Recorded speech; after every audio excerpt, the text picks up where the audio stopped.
Vloggers कम्युनिटीचा झाला होता संगमनेर स्टँडवर अचानक भयानक मीटअप. आदित्य डेरे असल्यामुळे गर्दी कंट्रोल करायला डायरेक्ट पोलिसांना यावं लागलं.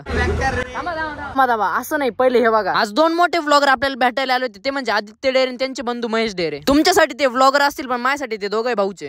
मला माहिती होतं हे दोघांचं काम असणार आहे म्हणूनच भेटायला आले. मला गाडी टाकलं म्हणे भाऊ चल वहिनीला भेटायला जायचोय. म्हटलं खरं काय, मग चल ना भाऊ पटक्या. काची वहिनी काच काय, यांना ट्रायपॉड माईक घ्यायचं होतं त्याच्यामुळे मला घेऊन आले होते. ट्रायपॉड माईक घेत पर्यंत तेवढ्यात बाहेरून सुशांत कानवडे आणि विशाल कडलक भाऊ आले. अरे नको आज नाही तू उद्या ती हा म्हणूनच टाकीन. मजा नाही आली पुन्हा एकदा. तर मित्रांनो काय म्हणायचं, इथून म्हटलं डायरेक्ट नाश्ता करायला जाऊ म्हणजे एकांतात गप्पा पण होती. याला इकडे न्यावं का नाही रे, गप्पा आमच्या सोबत मारायचे का फोनवर मारायचे. याला नाश्ता विष्टा झाला आणि भरपूर गप्पा मारल्या होत्या. लांब जायचं होतं पोरांना म्हणून म्हटलं चला आता निघू. जेवढं विशाल कडलं आदित्य डेरेला घेऊन कॉपच्यात चालवतं. म्हणलं ए भाऊ काय विषय नको करू.